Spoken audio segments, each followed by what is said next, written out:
projeto Providência, tendo a PUC Minas como um dos parceiros, promove neste mês de maio o segundo ciclo de debates sobre trabalho social com famílias de crianças e adolescentes. Iniciativas como essa contribuem para a conscientização das pessoas e a diminuição da violência doméstica, um grave problema que permanece em vários setores da nossa sociedade. Para falar sobre esse assunto, nós conversamos hoje com a Fernanda Martins, assistente social e diretora do projeto Providência.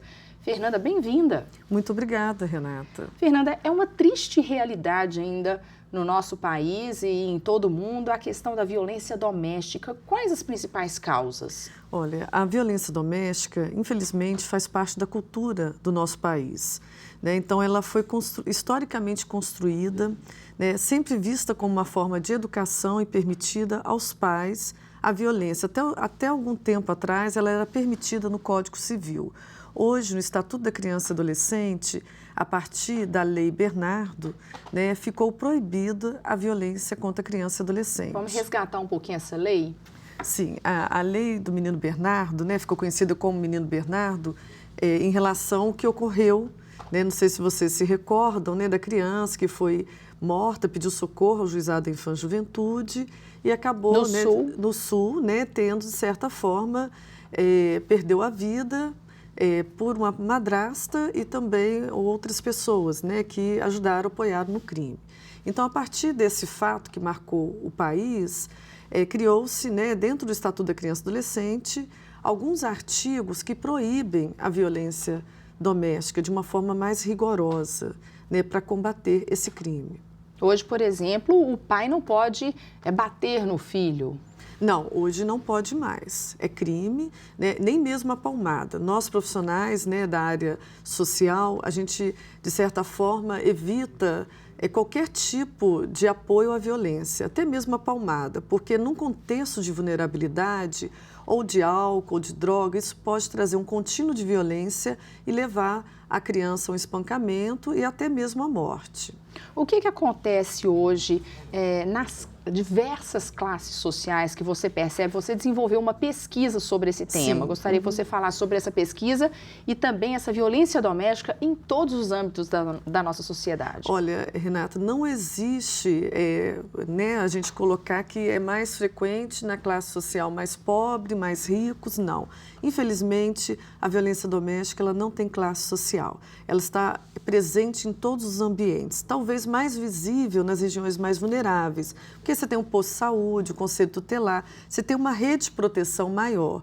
E muitas vezes as crianças sofrem durante anos de sua vida, né? E ela está em quatro paredes, às vezes, né, dentro de um apartamento, conta com a omissão e o sigilo da família. Esse sofrimento pode não ser apenas físico, mas mental também. Sim, né? A violência doméstica ela é composta de 4 áreas, né? A violência física, a psicológica, a negligência e a violência sexual. Não que ocorra apenas uma, às vezes uma mais intensa, né? No caso da violência sexual, ela pode vir acompanhada da violência física e da psicológica também. Então, são violências, né? Normalmente a criança sofre muito, porque quem comete, na maioria das suas vezes, ameaça também. E isso você estudou na sua pesquisa? Sim. E desenvolveu outros trabalhos nesse campo, Sim. Através dessa investigação. Sim, eu estudei a partir do Hospital João 23, né, fiz uma pesquisa grande lá dentro, então a gente pôde perceber que muitas situações que chegavam como acidente doméstico, na verdade, ocultavam a violência doméstica. Então, são diversas situações, né, é importante que a sociedade olhe para isso, porque todos os dias, né, os noticiários trazem situações de crianças que foram violentadas pelos pais. Agora, um ponto interessante é que muitas vezes, no caso da violência física e outras também, muitas vezes quem comete a violência é quem salva a vida, né? Então, aí você vê a presença de um vínculo patológico. Então, é importante, né, que os equipamentos sociais, pessoas que trabalham na área social, percebam essa vinculação e fortaleçam esse vínculo, saindo de um contexto de violência para um contexto de paz. Sim, você é assistente social e diretora do Projeto Providência. Também, agora com um ciclo de debates, com todo um trabalho com a PUC Minas, para minimizar esse problema e conscientizar as pessoas. Gostaria que você falasse sobre essa iniciativa. Olha, o Projeto Providência ele está em 3 áreas aqui em Belo Horizonte, consideradas áreas vulneráveis, que é a comunidade Vila Maria, o Taquaril e o aglomerado da Serra. Então, hoje a gente atende mais de 1.500 crianças, né? Normalmente tem educação infantil, que é em parceria com o Colégio Santa Maria, e também o contraturno da escola, né? Parceria com a Prefeitura e com a Petrobras. Tem oficinas, e aí temos oficinas de judô, várias reportagens, sim, teatro, música, são diversas atividades. Qual que é a importância desse tipo de ação?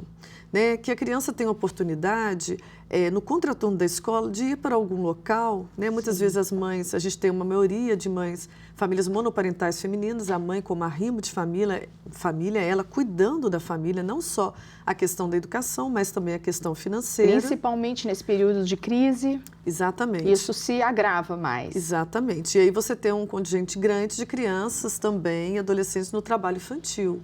Então, muitas vezes as crianças vão para as ruas porque precisam de se alimentar e apoiar a família na renda, né? Então, o projeto, de certa forma, oferece alimentação, atividade, acompanhamento escolar. Apoiado pela PUC Minas. Apoiado pela PUC Minas, e aí nós temos condições, né, de certa forma, fortalecer o núcleo familiar. As situações que nós percebemos de violação dos direitos, imediatamente a equipe se reúne e a gente faz o acompanhamento familiar. Em alguns momentos é acionado o Conselho Tutelar. Porque com um grande número de crianças no Projeto Providência, é claro que vocês percebem ali quando alguma situação está inadequada ou não nesse sentido. E esse olhar é importante não ter só nos projetos sociais, mas também na educação e na saúde. Se a criança traz um comportamento diferente, se a família se contradiz no motivo do ocorrido... Saiu do padrão, já é importante alerta. Que a gente olhe e proteja a criança. Agora, qual o impacto na vida da criança? E a gente tem que falar também dos idosos que passam por maus tratos, às vezes até pelos próprios filhos. Sim, né? Acho que o impacto é muito grande. Primeiro, né, nós temos hoje um aumento muito grande da depressão em crianças pequenas. Então, o suicídio também, né, autoextermínio de crianças, de adolescentes, foi comprovado na minha pesquisa, já faz parte da nossa realidade. Isso mostra a questão do abalo psicológico. Então, a violência, ela não vai só trazer um transtorno corporal para o físico da criança, mas também, né, para a questão psicológica, um abalo que ela pode carregar para o resto da vida. Porque a ferida, ela vai ser curada, né, de certa forma, tratada. Sim. Mas a imagem da violência, né, a memória daquele acontecimento vai permanecer, né, na história e na vida daquela criança por muitos anos. E foram muitas pessoas que sofreram violência. E é considerado crime, tem punição? Tem punição, não tão severo como nós, né, da área gostaríamos. É importante não só punir, né, o responsável, mas também tratar. Né? No caso da violência sexual, né, a pedofilia, é um percentual pequeno da sociedade. Nós temos em torno de 15% a 20% que são considerados pedófilos. Mas de maus tratos, né? E aí é importante espancamento, já um percentual bem maior. Também, mas muitas vezes foi a forma que a família foi educada. Então é importante mostrar que existe uma outra forma de educar o seu filho, que é através da educação. Nesse aspecto, qual que é o papel dos vizinhos que percebem que essa situação existe ao redor, dos familiares que às vezes testemunham aquilo e não concordam, né? E de amigos também. O que eles podem fazer para evitar que isso perpetue? A omissão também é crime. Então, né, num contexto de família, se o pai está violentando e a mãe se omite, ela também, né, vai responder por crime. Então, é importante, né, ao perceber... Ou mesmo caso de agressão verbal, sim, ou agressão física, como a palmada mais intensa, um empurrão, enfim. A palmada a gente orienta para que não haja, né? O diálogo ele é muito mais importante, porque a palmada você dá, a criança deixa... Ela sabe que ela vai levar uma palmada, então ela sabe que aquilo ali é passageiro, e passa a não responder, você intensifica a palmada. E vai aumentando. E só vai aumentando. Então os vizinhos podem ajudar mais como? Importante Os familiares? Olha, denunciando, né? A denúncia é sigilosa, pode procurar o conselho tutelar mais próximo da sua residência, do seu município, ou também o Disque 100. Né? Agora, né, é que se as pessoas são amigas, né, a gente está em rede, né, em convivência, tentar trazer para o diálogo também, né? Mostrar que é possível educar uma criança sem ser a partir da violência. E muitas pessoas falam, foi bom para mim, foi importante. Não, não foi. Né? Quando a gente lembra da infância, muitas vezes apaga os momentos importantes e vai lembrar só da violência sofrida. Não foi bom, foi a forma encontrada naquela época, fez parte daquela cultura. Quando não replica no próprio filho a situação vivida no passado. E hoje nós estamos no século XXI, onde nós temos mídia, né, a evolução da humanidade. Sim. Nós precisamos virar essa página. O Estatuto da Criança e Adolescente completa 26 anos esse ano e ainda ocorre em violência. Né? Então, isso prova um pouco como é difícil mudar, quebrar esse paradigma. Então, naturalmente, as famílias já começam a violentar as crianças, né? Como uma forma de educação que aprendeu. Então, é importante desconstruir essa cultura e vir para a cultura do diálogo. Muito mais simples, muito mais fácil, saudável, não traz dano, não machuca quem bate também, sofre. A própria pessoa precisa procurar ajuda, né? A gente está no período de crise, então às vezes pais desempregados, famílias passando necessidade. É o momento de procurar uma ajuda psicológica, um apoio para até evitar que casos assim aconteçam. Exatamente, né? O desemprego e a pobreza, eles não são os motivos da ocorrência da violência. Nós temos famílias pobres e famílias muito dedicadas aos filhos e tratando a partir do diálogo. O que acontece é que o desemprego, o álcool, as drogas, elas potencializam a violência. Então, no contexto onde já existe, isso vai fortalecer e potencializar para que isso ocorra de forma mais constante.